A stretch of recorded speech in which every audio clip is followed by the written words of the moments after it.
खुलुमबाय बेयो बड'लेण्ड इंखं टेलिभिजन दिनै 12 सेप्तेम्बर 2022 समबारखालि सानसेनि बरादखौ नोंथांमोननि खाथियाव लाबोदों आं सदानन्द दैमारिया।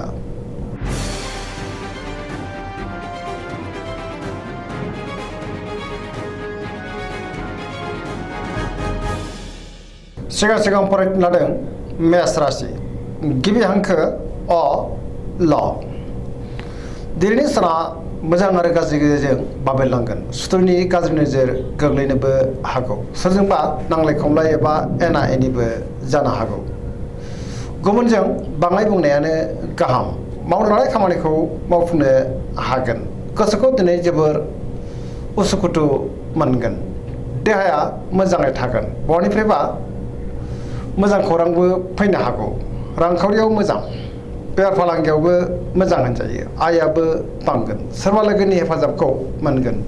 न'खराव अननानै फैगोन। बिमा बिफानि अननाय आरो बोरखौ मोननो हागोन। गुबुननि गोसोखौ बोनो नाथाय गोब्राब जागोन।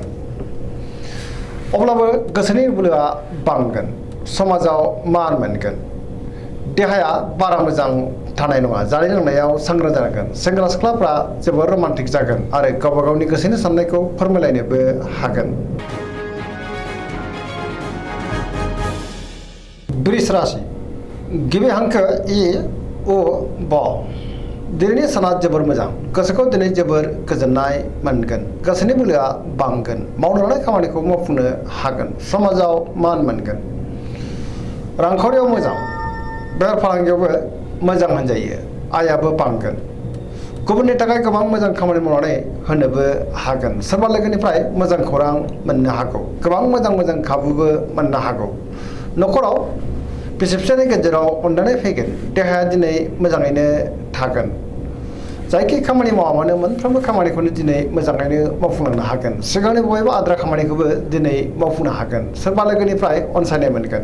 गोसोनि साननायफ्रा मोगथाङाव जाफुंगोन। पजिटिभ एनार्जिनि गोहोम गोग्लैगोन। सेंग्रा सिख्लाफ्रा गावबा गावनि गोसोनि साननायखौ फोरमायलायनो हागोन आरो गोसोआ दिनै जोबोर खुसि जागोन। पजिटिभ एनार्जिनि गोहोमबो गोग्लैगोन। धोरोमारि बिथिङावबो गोसो दुंखांगोन।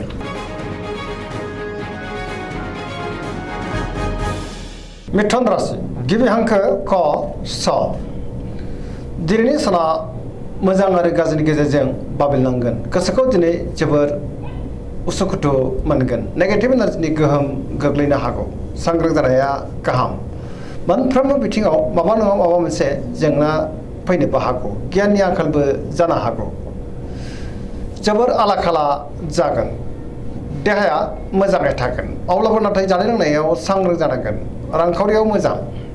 अब्लाबो नाथाय खरसायाबो बांगोन। बेफार फालांगियावबो मोजां होनजायो। न'खराव दिनै अननानै फैगोन। समाजावबो मान मोनगोन। गोसोनि बोलोआ नाथाय अब्लाबो लोरबां जागोन। उसुखुथु जागोन। सोरजोंबा रायखोमा जानोबो हागौ। सांग्रां जानाया गाहाम। सेंग्रा सिख्लाफ्रा जोबोर आला खाला जागोन। फरायसाफ्रा दिनै फरायनायाव गोसो दुंखांगोन आरो मोजां फिथाइ मोननोबो हागोन। कर्कट राशि गिबि हांखो ड ह दिनैनि साना मोजां आरो गाज्रिनि गेजेरजों बाबेरलांगोन। गोसोखौ दिनै जोबोर उसुखुथु मोनगोन। सोरबा लोगोजों रायखोमा जानोबो हागौ। गोसोनि साननायफ्रा देबर नांगोन। नेगेटिभ एनार्जिनि गोहोम गोग्लैनो हागौ। नेगेटिभ साननाय फैगोन। गियाननि आंखालबो जानो हागौ। मावनो लानाय खामानिखौ मावफुंनो हागोन। अब्लाबो नाथाय माबा नङा माबा मोनसे गोरोन्थि जानोबो हागौ। रांखावरियाव मोजां। बेफार फालांगियावबो मोजां होनजायो। अब्लाबो नाथाय खरसायाबो बांगोन। देहाया दिनै मोजाङै थागोन। गुबुननि हेफाजाब मोननो गोब्राब जागोन। न'खराव अनलायनाय फैगोन। समाजावबो मान मोनगोन। फरायसाफ्रा दिनै फरायनायाव गोसो दुंखांगोन आरो मोजां फिथाइ मोनगोन। लाइमोनफोरनि गोसोआ जोबोर आला खाला जागोन। नेगेटिभ एनार्जिनि गोहोम गोग्लैनो हागौ।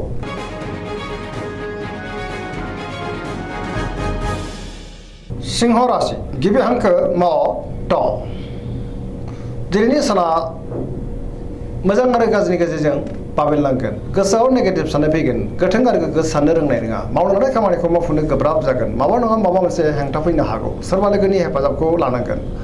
बहाबा दावबायहैनो बा हान्थिनो खाबु मोननो हागौ रांखावरियाव बारा मोजां नङा नाङा फाङा खरसाया बांनो हागौ बेफार फालांगियावबो बारा मोजां नङा गोबां खहा जालांनोबो हागौ गोसोनि साननायखौ दिनै गुबुननो फोरमायनो हागोन न'खराव अननानै फैगोन समाजाव मान मोनगोन गुबुननि गोसोखौ बोनो गोब्राब जागोन देहाया मोजाङै थागोन अब्लाबो नाथाय जानाय लोंनायाव सांग्रां जानांगोन गुबुननि थाखाय नाङा फाङा जेंनायाव गोग्लैनांनोबो हागौ लाइमोनफोरनि गोसोआ दिनै जोबोर रमान्टिक जागोन आरो गोसोनि साननायखौ फोरमायलायनोबो हागोन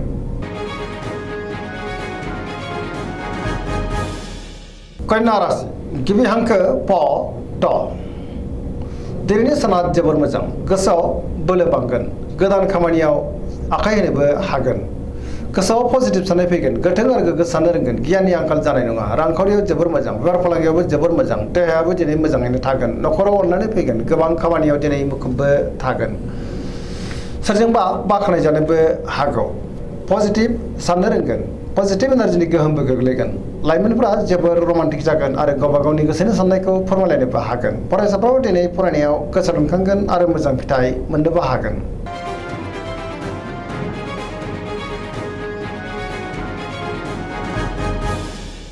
तुला राशि गिबि हांखो र ट दिनैनि साना जोबोर मोजां गियाननि आंखाल जानाय नङा गोसोनि बोलोआ बांगोन गोसोनि साननायफ्रा मोगथाङाव जाफुंगोन मावनो लानाय खामानिखौ थि समावनो आरो गोरलैयैनो मावफुंनोबो हागोन देहाया दिनै मोजाङै थागोन बहानिफ्रायबा मोजां खौरां फैनोबो हागौ रांखावरियाव जोबोर मोजां मोननो गोनांखौ दिनै मोननो हागोन न'खराव बिसि फिसायनि गेजेराव अनलायनाय फैगोन गुबुनजों मोजां सोमोन्दो लाखिनोबो रोंगोन समाजाव गोबां मान मोनगोन गुबुननि गोसोखौ दिनै गोरलैयैनो बोनोबो हागोन सोरबा लोगोनिफ्राय थोजासे हेफाजाबबो मोननो हागौ गोदान थांखि लानो रोंगोन लाइमोनफोरनि गोसोआ दिनै जोबोर रमान्टिक जागोन आरो गावबा गावनि गोसोनि साननायखौ फोरमायलायनोबो हागोन पजिटिभ एनार्जिनि गोहोमबो गोग्लैगोन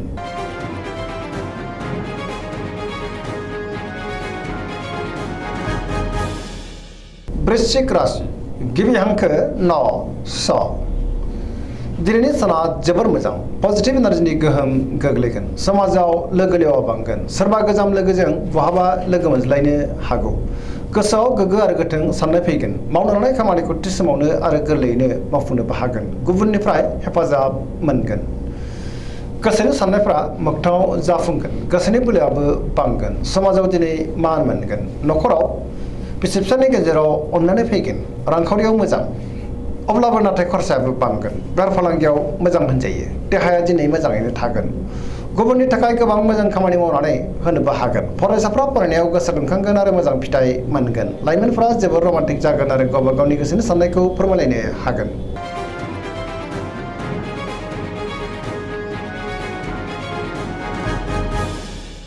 धनु राशि गिबि हांखो ढ फ भ दिनैनि साना मोजां आरो गाज्रिनि गेजेरजों बाबेनलांगोन गोसोआव बोलो बांगोन नाथाय अब्लाबो मावनो लानाय खामानिखौ थि समावनो मावफुंनो गोब्राब जागोन माबा नङा माबा मोनसे हेंथा फैनोबो हागौ आरो गोरोन्थिबो जानो हागौ गोसोनि साननायफ्रा दिनै देबारनांगोन रांखावरियाव मोजां अब्लाबो नाथाय खरसायाबो बांगोन बेफार फालांगियाव मोजां होनजायो समाजाव दिनै मान मोनगोन बहाबा थाङोब्ला दिनै लामा सामायाव सांग्रां जानांगोन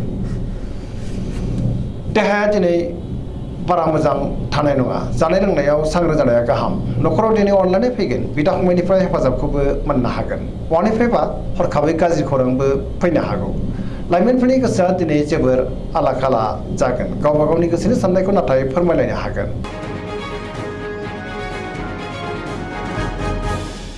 मकर राशि गिबि हांखो ख ज दिनैनि साना जोबोर मोजां गोसोनि साननाया जाफुंगोन मावनो लानाय खामानिखौ थि समावनो आरो गोरलैयैनो मावफुंनोबो हागोन रांखावरियाव जोबोर मोजां अब्लाबो नाथाय खरसायाबो बांगोन मोननो गोनांखौ दिनै मोननो हागोन बेफार फालांगियाव दिनै जोबोर मोजां गोबां मुलाम्फा मोननो हागोन गुबुनजों मोजां सोमोन्दो लाखिनोबो रोंगोन मोनफ्रोमबो खामानिखौ दिनै मोजाङैनो मावफुंलांनो हागोन गोदान खामानियाव आखाइ होजेननोबो हागोन न'खराव दिनै अनलायनाय फैगोन बिदा फंबायनिफ्राय थोजासे हेफाजाबबो मोनगोन सेंग्रा सिख्लाफ्रा गावबा गावनि गोसोनि साननायखौ फोरमायलायनो हागोन फरायसाफ्रा दिनै फरायनायाव गोसो दुंखांगोन आरो मोजां फिथाइ मोननोबो हागोन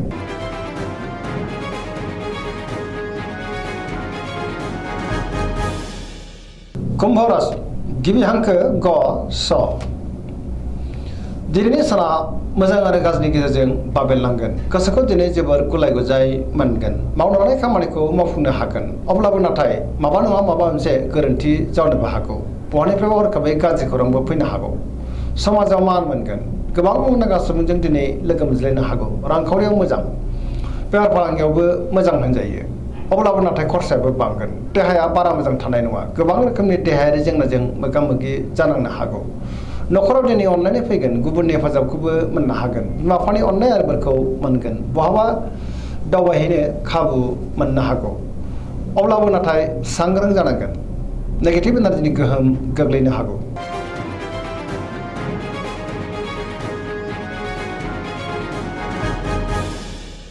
मीन राशि गिबि हांखो ड स दिनैनि साना जोबोर मोजां गुबुननि थाखाय गोबां मोजां खामानि मावनानै होनोबो हागोन गोसोआव पजिटिभ साननाय फैगोन गोथों आरो गोग्गो साननो रोंगोन गियाननि आंखाल जानाय नङा गोसोनि बोलोआ बांगोन गावनि गोसोनि साननायखौ दिनै गुबुननो फोरमायनोबो हागोन देहाया मोजाङै थागोन अब्लाबो नाथाय जानाय लोंनायाव सांग्रां जानांगोन रांखावरियाव मोजां बेफार फालांगियावबो मोजां होनजायो न'खराव दिनै अनलायनाय फैगोन सोरजोंबा बाख्नाय जानोबो हागौ लाइमोनफोरनि गोसोआ दिनै जोबोर रमान्टिक जागोन आरो गावबा गावनि गोसोनि साननायखौ फोरमायलायनोबो हागोन पजिटिभ एनार्जिनि गोहोमबो गोग्लैगोन फरायसाफ्रा दिनै फरायनायाव गोसो दुंखांगोन आरो मोजां फिथाइ मोनगोन दिनैनि राशि फरायनाया एसेनोसै जोबनायाव बेखौनो खावलायो जाहाथे नोंथांमोना सानफ्रामबो जोंनि बे बड'लेण्ड इंखं टेलिभिजनखौ नायबाय थायो आरो साबस्क्राइब खालामो लोगोसे लाइक खालामो आरो शेयार खालामो एसेनोसै गोजोन्थों